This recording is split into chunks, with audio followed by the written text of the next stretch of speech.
Louis XIV, the monarch who for centuries embodied the very notion of absolute power, was long celebrated as a marvel of grace, beauty, and almost superhuman vigor.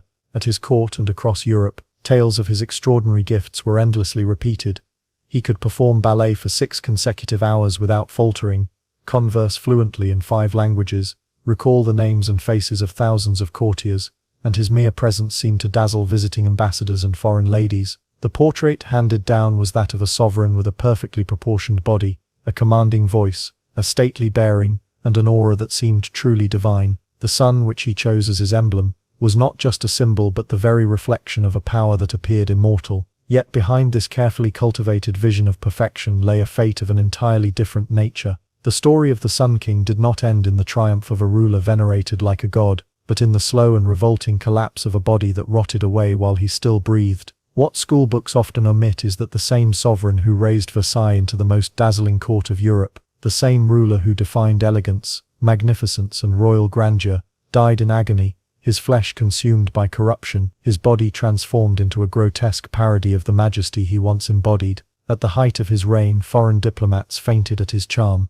At the end of his life, they nearly vomited in his presence. This was the paradox of Louis XIV. The most resplendent of monarchs became a decaying ruin, whose final months were shrouded not in gold and marble but in the stench of putrefaction. The very courtiers who once adorned themselves to bask in his glow were now compelled to cover their faces with perfumed cloths to endure the odor that radiated from their king. Contemporaries could hardly believe the contrast. This was the ruler who had turned France into the model of centralized monarchy, who had commanded armies and dictated European politics, who had placed the crown of Spain upon the head of his grandson. And yet, in the twilight of his life, this same man was reduced to a gasping, swollen, gangrenous figure, whose body betrayed him day after day. The irony was unbearable. The monarch who styled himself divine was conquered not by enemy armies but by disease, infection and his own physician's mistakes. The first real signs of decline had appeared years earlier, though none dared voice them openly. His teeth had already rotted away, leaving his jaw collapsed, and his speech slurred. He had endured the infamous anal fistula, an excruciating condition that required brutal surgery with no anesthesia. Even then, courtiers transformed the event into propaganda, declaring that the king's suffering mirrored Christ's own sacrifice. Songs and poems glorified the incision of flesh, masking the torment with metaphors of holiness. Yet behind the scenes, the king endured humiliating treatments that stripped away his dignity piece by piece. Louis was in his late 70s when the more terrifying symptoms emerged. What began as a dull ache in his leg was dismissed as nothing more than sciatica caused by too much sitting. His doctors, especially the aging and nearly blind Fagan, insisted it was trivial, but the pain did not fade, it deepened. Spots of black flesh began to appear upon his toes, spreading upward with each passing day. The odor that seeped from his body was unmistakable. It was the scent of living flesh rotting while blood still pumped through his veins. By August of 1715, it was clear to all the king was being devoured by gangrene. One by one his toes darkened, swelled, and split apart. Within days the corruption crept higher, reaching his ankle, then his calf. When his attendants changed his stockings, pieces of flesh detached and clung to the linen. By then, even the most loyal courtiers had to turn away, unable to stomach the sight. Yet Louis, astonishingly, continued to hold council, signing decrees with trembling fingers, summoning ambassadors, insisting upon ceremony, even as his body collapsed beneath him. The contrast was grotesque. On one side, the splendor of Versailles, the mirrored halls, the gilded ceilings, the lavish gardens. On the other, the living corpse of a monarch who could barely endure his own existence. Ambassadors recorded their horror in secret diaries. The Venetian envoy wrote that the King of France was dying before our eyes. The Austrian representative described it as the most hideous sight a human could endure. And still the ritual of monarchy persisted. The king, even half decomposed, was still treated as a divine being, attended by servants who wept, prayed and recoiled all at once. In those final weeks, perfumed masks were distributed among the nobility so they could enter his chamber. Linen was replaced hourly, soaked with the fluids leaking from his corrupted leg. Candles were lit not for light, but to disguise the unbearable stench. The palace itself seemed infected. Visitors swore they could smell the king's decay from the gardens. And yet through it all, the king's will remained fixed upon control. He offered advice to his heir, guided ministers, and sought to preserve the image of the eternal monarch. Louis XIV's agony deepened as summer waned. By mid-August 1715, the gangrene had become unstoppable. His left leg, once powerful from years of dancing and hunting, now resembled a blackened stump. The odor filled every corridor of Versailles. Servants whispered that it was as though death itself had already moved into the king's body. Even hardened surgeons recoiled when they unwrapped his bandages. The flesh underneath was no longer human. It looked charred, oozing with fluids and crumbling to the touch. Desperate remedies were attempted, but they only worsened the torment. Physicians applied poultices of pigeon dung and exotic oils, claiming they would draw out the poison. They tried bleeding him, insisting that bad humors were trapped in his veins. They poured concoctions of crushed pearls and powdered bezoars down his throat, assuring courtiers that such treasures could restore vitality. In reality, each treatment pushed him further into weakness. Observers noticed that after every intervention, the king's face grew more ashen, his breath more labored. His body was dissolving, and yet doctors clung to medieval theories rather than confronting the truth. Even so, Versailles insisted on ceremony. Each morning the lever took place, though shortened and adapted to hide his condition. Nobles filed in, bowing deeply before a monarch who could barely lift himself from bed. Perfumed cloths concealed their faces, and candles burned constantly to smother the stench. When Louis spoke, his words were faint but commanding. He reminded his courtiers that he was still their king, still the sun, even if the light now flickered. The performance mattered as much as reality. In the theatre of monarchy, illusion was survival. Those closest to him recorded the transformation with horror. The Duc de Saint-Simon, who despised Louis yet admired his endurance, wrote that the king's flesh was falling away piece by piece. Another courtier likened the sight to a man being consumed by invisible fire. Foreign ambassadors documented the ordeal with clinical detail. Some described the chamber as unbearable, a place where no incense, no bouquet, no curtain of velvet could disguise the corruption spreading through the king's veins. By the third week of August, the disease had reached his thigh. Physicians knew there was no hope, though few dared say it aloud. Amputation was discussed but quickly dismissed. The king was too old, too weak, and too royal to endure such mutilation. Instead, they resolved to let nature take its course, cloaking their helplessness in theological language. They told courtiers that God alone would decide the monarch's fate. In reality, God had already delivered his verdict. Louis himself seemed to grasp it. At moments of lucidity, he spoke of death with surprising calm. He reminded his great-grandson, the future Louis XV, to be a better king than he had been. "Do not imitate me in my love of war," he warned.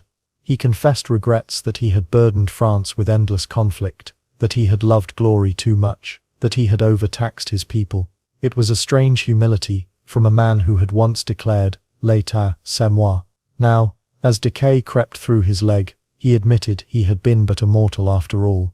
Despite his words, the machinery of spectacle never ceased. Masses were held day and night. Nobles kept vigil in his chambers, whispering prayers as the king groaned in fever. The palace braced itself for the inevitable. Ordinary Parisians, hearing rumors of the king's decline, began to murmur. Some prayed for his recovery, others rejoiced quietly that the tyrant was finally leaving this world. In the streets, wine sellers and market women joked grimly that the stench of Versailles reached even the capital. On August 25th, St. Louis' Day, the monarch's agony became unbearable. The leg was swollen beyond recognition, skin split open, pus leaking continuously. Every breath he drew was shallow, every movement a convulsion of pain. His confessor urged him to surrender to God's mercy. Louis, clutching a crucifix, whispered prayers, yet he still summoned ministers, still dictated instructions, still played the role of king until his voice failed. Those who witnessed it described a mixture of reverence and revulsion. They bowed to him as their sovereign, while gagging at the smell of his rotting flesh. By August 28th, the entire court knew he would not last long. The windows of Versailles stood open, but the stench only spread further. Doctors ceased pretending. They prescribed only opiates to dull the pain, though even those seemed powerless. Louis drifted between delirium and lucidity, muttering prayers, gasping for air. At times he spoke to long-dead figures, his mother, Mazarin, even his late mistresses, as if they lingered at his bedside. Courtiers crossed themselves nervously. fearing the chamber was already haunted. Outside the palace, France braced for transition. Ministers prepared for the regency that would govern until the child Louis XV came of age. Enemies abroad anticipated weakness, believing the death of the Sun King would plunge Europe into instability. Yet inside the royal bedchamber, all focus was on a single pitiful figure, a monarch once worshipped as immortal, now reduced to a foul-smelling corpse that still clung to life. On the final days of August 1715, Louis XIV's decline could no longer be disguised. His leg, consumed by gangrene, was not merely black but swollen to twice its normal size. The flesh cracked open, revealing bone beneath. Courtiers whispered that rats would not touch meat so corrupted. The air around his bed was so thick with stench that even seasoned attendants staggered back in disgust. Some fainted, others vomited silently into cloths rather than show disrespect. Versailles, the palace of brilliance, had become a chamber of decay, and yet the rituals of monarchy continued with almost absurd precision. Every morning and evening, nobles entered for the liver and coucher. They bowed, pretending not to notice that the king before them was dissolving. Candles and perfumes filled the room, but neither flame nor fragrance could overpower the odor of death. Musicians played softly in adjoining halls, masking groans with violins. For a court that had thrived on illusion, the charade was a final act of denial. Louis himself clung to dignity. He insisted on being dressed, powdered and presented, though the effort exhausted him. When he spoke, he commanded silence. His words were halting, his breath shallow, yet courtiers leaned forward, as though he still held the vitality of youth. He reminded them that the monarchy endured beyond any one man. He asked them to serve France faithfully, even as he withered before their eyes. It was theatre, and everyone played a role. The Duc de Saint-Simon left chilling notes. He described the king's bed as a battlefield where corruption fought with majesty. Physicians knelt by the mattress, whispering diagnoses they barely understood. Priests muttered prayers, clutching relics as though they could ward off the odor. Servants scurried with basins of scented water, desperate to cleanse wounds that could no longer be healed. And over it all, the king stared with eyes clouded by fever, but still filled with pride. September approached, and his strength diminished further. The gangrene spread upward, infecting his organs. His pulse grew faint, his skin yellowed, and his voice became a whisper. At moments of clarity, he gathered his family. He addressed his heir, the frail 5-year-old great-grandson, who would inherit the throne.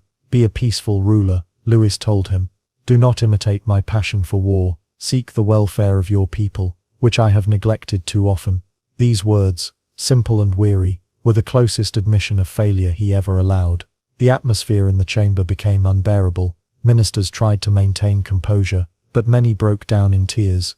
Courtiers, trained for decades to admire and flatter, were now forced to watch their godlike monarch crumble into a ruin. Some whispered that France itself would collapse. Others prayed fervently, though even prayer seemed powerless against the corruption spreading through the king's body. The end, long feared, was near. On September 1st, 1715, the struggle finally ended. Louis XIV, the Sun King, took his last breath at the age of 76. He whispered a final prayer, clutched his crucifix, and his chest fell silent.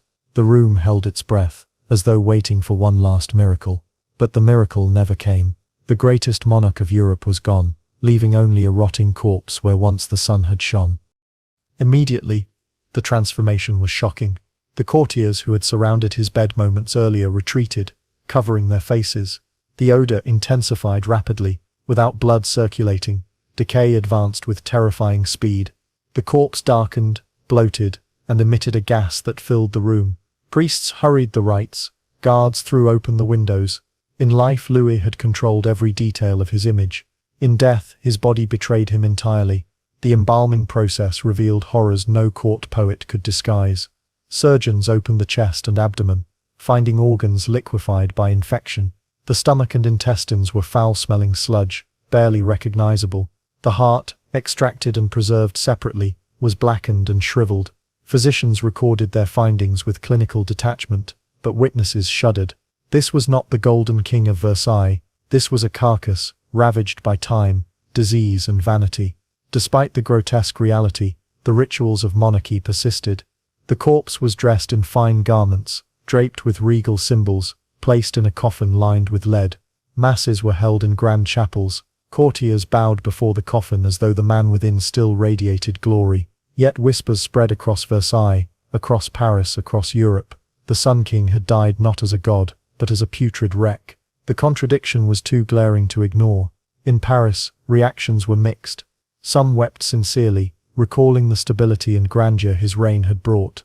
Others celebrated quietly, exhausted by decades of war and taxation. Pamphlets circulated, mocking his vanity, his endless conflicts, his cruelty towards subjects. While Versailles tried to present a funeral of splendor, the people spoke of stench and corruption. The myth of Louis XIV had fractured forever. The funeral rites of Louis XIV were arranged with the grandeur befitting a monarch who had reigned longer than any other in European history. Yet beneath the gilded trappings, the reality was humiliating. The corpse decomposed so rapidly that attendants struggled to contain it. Lead-lined coffins were meant to seal in odor, but even metal could not suppress the overwhelming stench. Mourners gagged as they approached, some fainting outright during the ceremonies. The majesty of Versailles clashed with the undeniable presence of rot. The procession to Saint-Denis, the traditional burial place of French kings, was somber but unsettling. Crowds gathered, not only to honor, but also to stare. Many were drawn by morbid fascination, eager to witness the fate of a ruler once thought immortal. As the coffin passed, whispers filled the air. Some muttered prayers, others cursed under their breath. A few laughed bitterly, saying the Sun King now darkened the earth with his foulness. The once glorious aura of monarchy seemed fragile, mocked by its own decay. Inside Saint-Denis, priests chanted solemnly. The coffin was lowered with ritual precision, surrounded by candles and incense. Yet accounts tell of how the smell pervaded even the sacred space. Dignitaries shifted uncomfortably, wiping their faces with perfumed cloths. It was not just the body of Louis XIV that was buried, but the myth he had so carefully crafted. His endless wars, his obsession with glory, his theatrical court, all seemed tarnished by the sight and smell of decomposition. Foreign observers noted the irony. Ambassadors who had once trembled in his presence now reported home about the disgrace of his passing.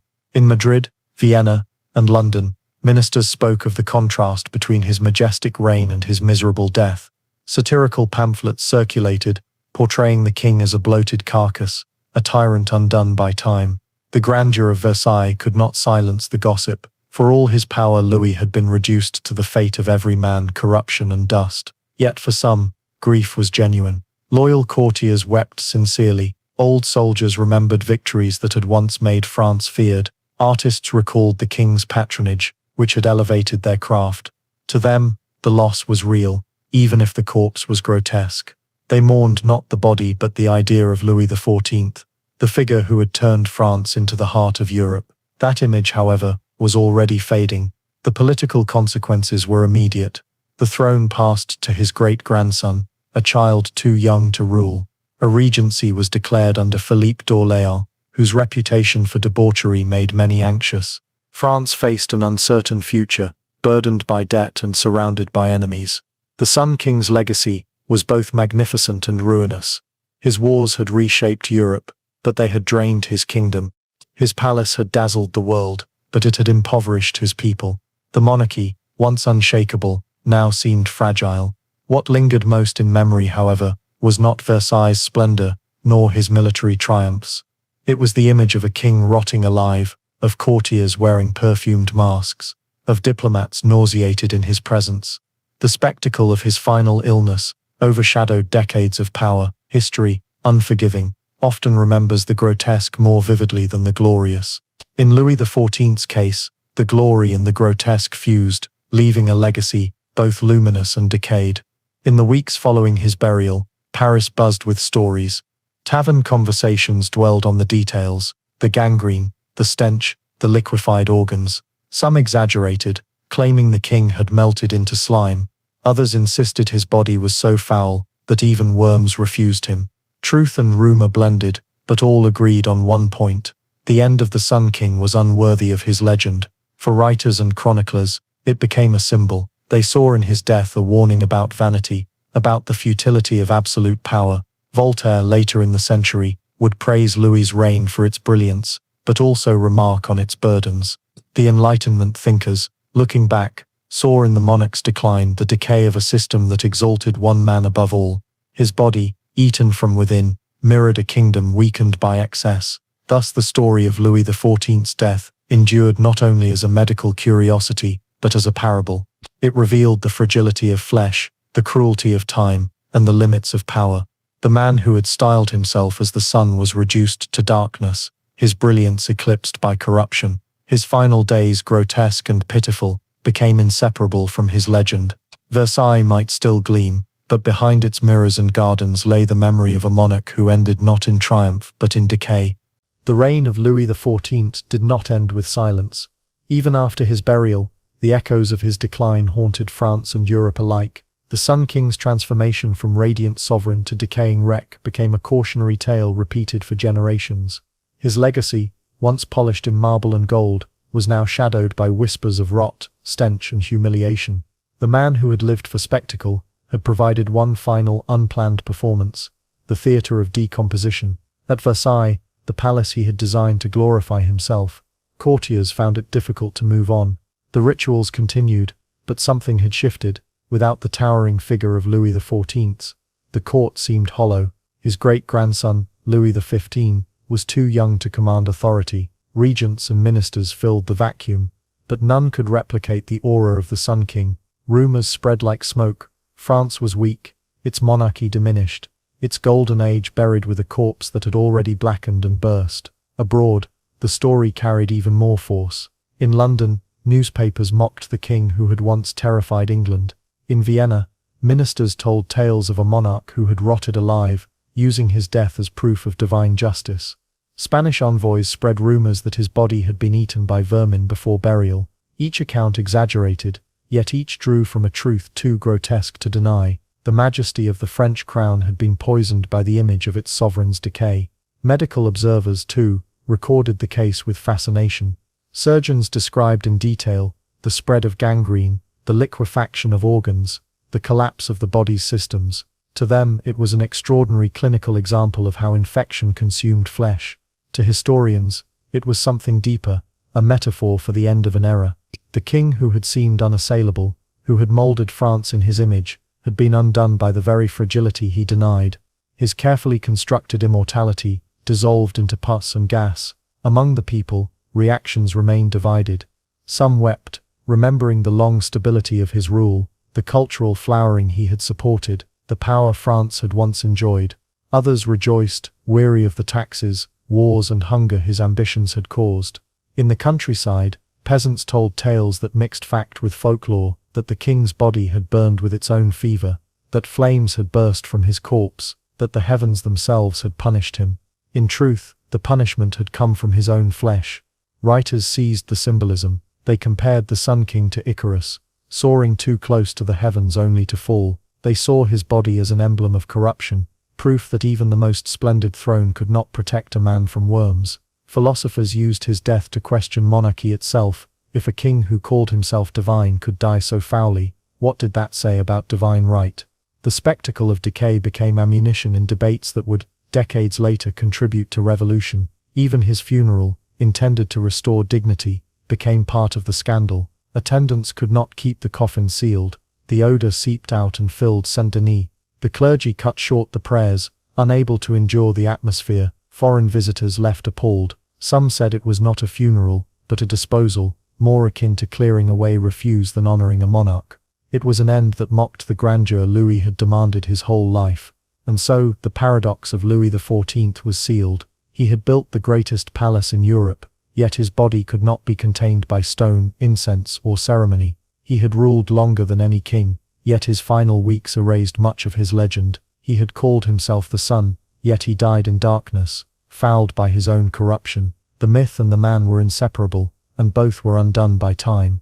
Centuries later, historians still recount his reign with awe, the battles, the art, the architecture, the centralization of power. Yet always, alongside these achievements, comes the story of his deathbed, the stench, the gas, the collapse of flesh.